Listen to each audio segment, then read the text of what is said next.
जागरणजोश.com के इस वीडियो में आप सभी का स्वागत है। मैं हूं सैयद सोबान। इस वीडियो में हम जानेंगे कि आज के करंट अफेयर से क्या कुछ सवाल बनाए जा सकते हैं, उनके सही जवाब क्या होंगे और उनसे रिलेटेड कुछ की फैक्ट्स के बारे में भी जानेंगे। तो चलिए शुरू करते हैं पहले सवाल के साथ। हाल ही में पश्चिम बंगाल वन विभाग ने बताया कि सुंदरवन क्षेत्र में बाघों की जो संख्या है वो 2018 और 19 में 88 से बढ़कर वर्ष 2019 और 20 में कितने तक पहुंच गई है। इसका जो सही जवाब है वो है 96। यहाँ पर दोस्तों जो सवाल है उस पर भी आपको ध्यान देना था।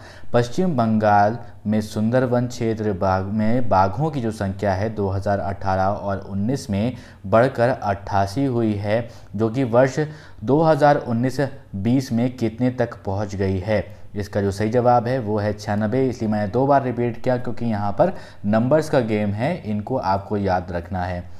यहाँ पर दोस्तों आपको बता दें कि सुंदरवन मैंग्रोव वन 2585 वर्ग किलोमीटर क्षेत्र में फैला हुआ है। अब यहाँ पर मैंने बात करी मैंग्रोव की, ये क्या होता है इसके बारे में जान लेते हैं। समझिए, ये एक सदाबहार झाड़नुमा या फिर छोटा पेड़ होता है जो तटीय लवण जल या फिर लवणीय जल में वृद्धि करता है और इस शब्द का इस्तेमाल उष्णकटिबंधीय तटीय वनस्पतियों के लिए भी किया जाता है, जिसमें ऐसा ही जो प्रजातियां होती हैं वो पाई जाती हैं। मैंग्रोव वन जो है मुख्यतः 25 डिग्री उत्तर और 25 डिग्री दक्षिण अक्षांशों के मध्य उष्ण एवं उपोष्ण कटिबंधीय क्षेत्रों में पाए जाते हैं। और अब यहाँ पर दोस्तों आपको ये बता दें कि इसमें सुंदरवन टाइगर रिजर्व और दक्षिण 24 परगना डिवीज़न शामिल हैं और 24 परगना दक्षिण डिवीज़न में 23 बाघ हैं, जबकि सुंदरवन टाइगर रिजर्व के 4 डिवीज़नों में 73 बाघों की उपस्थिति को दर्ज किया गया है। सुंदरवन पश्चिम बंगाल के उत्तर एवं दक्षिण 24 परगना जिले के 19 विकास खंडों में फैला हुआ है और ये भारत एवं बांग्लादेश दोनों देशों में फैला हुआ दलदलीय वन क्षेत्र है। यहाँ पर पाए जाने वाले सुंदरी नामक वृक्षों के कारण ये प्रसिद्ध है। तो सुंदरी वृक्ष जो है क्या है, वो गंगा नदी के सुंदरवन डेल्टा में उगने वाला एक हेलोफाइट पौधा है। यह समुद्र के किनारे की नमकीन जो मिट्टी होती है उसमें उगता है। सुंदरवन में इस वृक्ष की अधिकता है और इसी कारण सुंदरवन का जो है नामकरण इसी पर हुआ है। तो इस बात को आपको भी ध्यान रखना है। अब बढ़ते हैं अपने अगले सवाल की तरफ। तो सवाल है कि हाल ही में भारतीय रक्षा मंत्री ने किस राज्य में 80 किलोमीटर की सड़क को देश को समर्पित किया, जो कि लिपुलेख दर्रे से होकर कैलाश मानसरोवर यात्रा के लिए एक नवीन मार्ग है, यानी नया मार्ग है। इसका जो सही जवाब है वो है उत्तराखंड। यहाँ पर दोस्तों आपको बता दें कि इस 80 किलोमीटर लंबी ग्रीनफील्ड रोड का निर्माण चाइना स्टडी ग्रुप के निर्देशों के अनुसार किया गया है। ये सड़क परियोजना भारत चीन बॉर्डर के द्वारा वित्त पोषित है और इस सड़क मार्ग का निर्माण वास्तविक नियंत्रण रेखा यानी कि LAC line of actual control के करीब उत्तराखंड में किया गया है। और इस सड़क का निर्माण किसने किया है? इस सड़क का निर्माण किया है सीमा सड़क संगठन, और इसको आप जानते हैं BRO के रूप में। तो BRO का यहाँ पर आपको बता दें कि इसकी जो फाउंडर्स थे वो कौन थे? जवाहरलाल नेहरू ने इसको फाउंड किया था। और ये फाउंड कब हुई थी? 7 मई 1960 को इसको फाउंड किया गया था। इसके हेडक्वार्टर्स जो हैं वो नई दिल्ली में है। यहाँ पर दोस्तों आपको ये भी बता दें कि ये जो सड़क है ये धारचूला को लिपू लेक को जोड़ती है और लिपू लेक जो है वो चीन की सीमा पर एक जगह है। अब बढ़ते हैं अपने अगले सवाल पर, लेकिन उससे पहले दोस्तों एक ज़रूरी सूचना आप सभी के लिए। हमारी वेबसाइट जागरणजोश.com पर अगर आप करंट अफेयर्स पढ़ना चाहते हैं तो आपको अपने ब्राउजर में टाइप करना है www.jagranjosh.com, जिसके बाद आपको हमारी वेबसाइट का होम पेज नजर आएगा। इसके बाद आपको करंट अफेयर्स के टैब पर जाना है। ड्रॉप डाउन में आपको मंथ वाइज करंट अफेयर्स मिल जाएंगे, जहां आप मंथ के हिसाब से करंट अफेयर्स पढ़ सकते हैं। जब आप करंट अफेयर्स टैब पर क्लिक करेंगे तो आपको कुछ इस तरह से पेज नजर आएगा।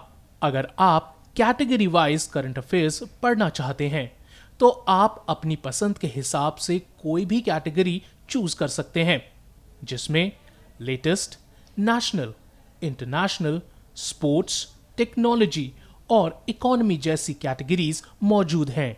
बढ़ते हैं अपने अगले सवाल की तरफ। भारतीय रिजर्व बैंक यानी कि आरबीआई के द्वारा जारी नवीनतम आंकड़ों के अनुसार वित्तीय वर्ष 2019-20 के दौरान स्वर्ण भंडार में कितने टन की वृद्धि दर्ज की गई है? इसका सही जवाब है 40.45 टन, ऑप्शन सी। यहाँ पर दोस्तों आपको अब ये ध्यान देना होगा क्योंकि यहाँ पर हम बात करने जा रहे हैं आंकड़ों की। तो अगर आपके पास पेन पेपर है तो आप इन आंकड़ों को अपने पेन पेपर पे साथ साथ लिखते हुए जाएं। भारतीय रिजर्व बैंक के अनुसार वित्तीय वर्ष 2019 और 20 की बात कर रहे हैं, तो 19 और 20 के लिए आंकड़े आप ध्यान रखिएगा। स्वर्ण भंडार जो है वो बढ़कर 653.01 टन यानी कि 40.45 टन की उसमें वृद्धि हुई है। जबकि वित्तीय वर्ष 2018 और 19 की यहाँ पर बात करें तो इसके दौरान स्वर्ण भंडारण 612.56 टन था। स्वर्ण भंडार में दर्ज की गई इस वृद्धि के कारण वर्तमान में इसका कुल मूल्य बढ़कर 30.57 बिलियन डॉलर हो गया है, जबकि मार्च 2019 तक इसका मूल्य कितना था? 23.07 बिलियन डॉलर था। ये मार्च 2019 की हमने यहाँ पर बात की है और अब बढ़ा हुआ मूल्य क्या है? बढ़ा हुआ है 30.57 बिलियन डॉलर। मार्च 2020 में कुल विदेशी मुद्रा भंडार 470.81 बिलियन डॉलर में से 263.4 बिलियन डॉलर प्रतिभूतियों में निवेश के रूप में, साथ ही साथ 147.5 बिलियन डॉलर अन्य केंद्रीय बैंकों में आरक्षित किया गया है। तो ये पूरा डेटा के ऊपर आपको मैंने सवाल बताया है, इसका जवाब जो बताया है, और इसके जो डेटा हैं वो आपने नोट कर लिए होंगे। अब बढ़ते हैं अपने अगले सवाल की तरफ। तो सवाल ये है कि केंद्रीय वित्त मंत्री जो हैं निर्मला सीतारमण, उन्होंने हाल ही में कितने राज्यों को राजस्व घाटा अनुदान के रूप में 6,195 करोड़ रुपए जारी किए हैं? इसका जो सही जवाब है वो है 14। ऐसे 14 जो हैं राज्य हैं जहां पर ये जो रकम है वो दी जाएगी। आपको बता दें राजस्व घाटा अनुदान कब दिया जाता है? ये तब दिया जाता है जब राज्यों को केंद्रीय करों में हिस्सेदारी के बाद राजस्व में किसी प्रकार का नुकसान हुआ हो। और आप जानते ही हैं जिस तरह से कोविड-19 चल रहा है उसके ज़रिए अलग अलग आर्थिक पैकेज जो हैं वो दिए जा रहे हैं केंद्र सरकार की तरफ से राज्यों को।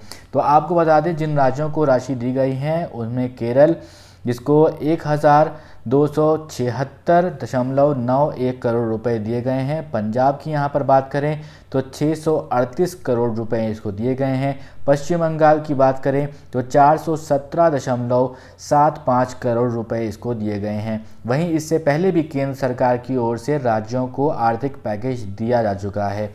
अब आर्थिक पैकेज के बारे में बात करें तो इससे पहले मंत्रालय ने 3 अप्रैल 2020 को 14 राज्यों को ये केंद्रीय करों में हिस्सेदारी के बाद राजस्व घाटा अनुदान के रूप में 6,195 करोड़ रुपए दिए थे।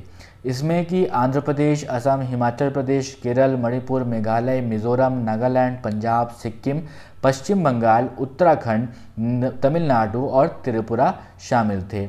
यहाँ पर दोस्तों आपको इससे जुड़ी हुई और एक बात बता दें कि अभी हाल ही में 11 मई की अगर बात करें तो प्रधानमंत्री मोदी ने कोरोना वायरस महामारी के खिलाफ जो है मुख्यमंत्रियों से जो है वीडियो कॉन्फ्रेंस की थी और उस वीडियो कॉन्फ्रेंसिंग में कई सारे सुझाव भी प्रधानमंत्री को दिए गए थे। और कल की जो तारीख थी उसमें प्रधानमंत्री मोदी ने देश को संबोधन भी किया। और प्रधानमंत्री मोदी ने जब इस वीडियो कॉन्फ्रेंसिंग में बात करी जो मुख्यमंत्रियों के साथ हुई थी तो उनके साथ बैठकों में राज्यों की तारीफ करते हुए कहा कि लॉकडाउन पर ज़रूरत के हिसाब से फैसले बदलने पड़े हैं। और इस बैठक में कई राज्यों के मुख्यमंत्री ने प्रधानमंत्री मोदी से लॉकडाउन बढ़ाने की मांग भी की थी। अब बढ़ते हैं अपने अगले सवाल की तरफ। अगला सवाल है कि अंतर्राष्ट्रीय नर्स दिवस निम्न में से किस दिन मनाया जाता है? इसका सही जवाब है 12 मई। तो दोस्तों आपको बता दें कि अंतर्राष्ट्रीय नर्स दिवस नोबल नर्सिंग सेवा की शुरुआत करने वाली फ्लोरेंस नाइटिंगेल के जन्म दिवस पर हर साल 12 मई को मनाया जाता है। फ्लोरेंस नाइटिंगेल का जन्म ब्रिटिश परिवार में 12 मई 1820 को हुआ था। उन्होंने 1860 में सेंट थॉमस अस्पताल और नर्सों के लिए नाइटिंगेल प्रशिक्षण स्कूल की स्थापना कर ख्याति बटोरी थी। इंटरनेशनल काउंसिल ऑफ नर्सेस यानी कि ICN 1965 से अंतर्राष्ट्रीय नर्स दिवस मनाता आ रहा है। यहाँ पर दोस्तों आपको बता दें कि अमेरिका के स्वास्थ्य, शिक्षा और कल्याण विभाग के एक अधिकारी जिनका नाम था डेरोथी सुंदरलैंड, उन्होंने पहली बार नर्स दिवस मनाने का प्रस्ताव 1953 यानी कि 1953 में रखा था। इसकी घोषणा अमेरिका के राष्ट्रपति डेविड डी आइजनवार ने की थी और जनवरी 1974 में 12 मई को अंतर्राष्ट्रीय दिवस के तौर पर इसे मनाने की घोषणा की गई थी। इसी दिन यानी कि 12 मई को आधुनिक नर्सिंग की स्थापना, जो कि मैंने आपको बताया, फ्लोरेंस नाइटिंगेल का जन्म हुआ था और इसी दिन उनके जन्मदिन के अवसर पर इसको मनाया जाता है। अब बढ़ते हैं अपने अगले सवाल की तरफ। हाल ही में किस देश ने FIDE-Chess.com ऑनलाइन नेशंस कप खिताब अपने नाम कर लिया है? इसका सही जवाब है चीन। तो जैसा कि आप दोस्तों जानते हैं कि बहुत बड़े बड़े स्पोर्ट्स इवेंट जिसमें कि ओलंपिक्स भी आता है, IPL आता है, ये सब पोस्टपोन कर दिए गए हैं कोविड-19 के चलते। इसके बाद जो ऑनलाइन चैम्पियनशिप है जो कि चेस में पॉसिबल है, तो ये एक चैम्पियनशिप कराई गई थी और इसमें चीन ने अपने नाम किया है खिताब।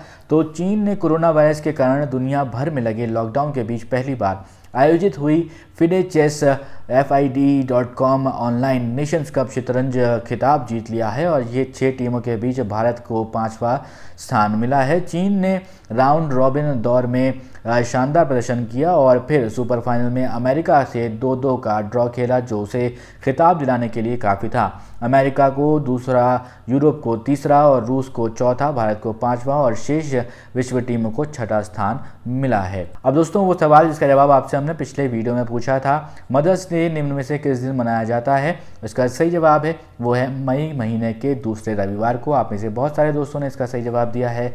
तो इसके बारे में और जानते हैं। दुनिया भर में मदर्स डे अलग अलग तरीक़ों से मनाया जाता है। आपने कैसे मनाया? आपसे मैंने पूछा था, आपसे बहुत कम लोगों ने इसका जवाब दिया है।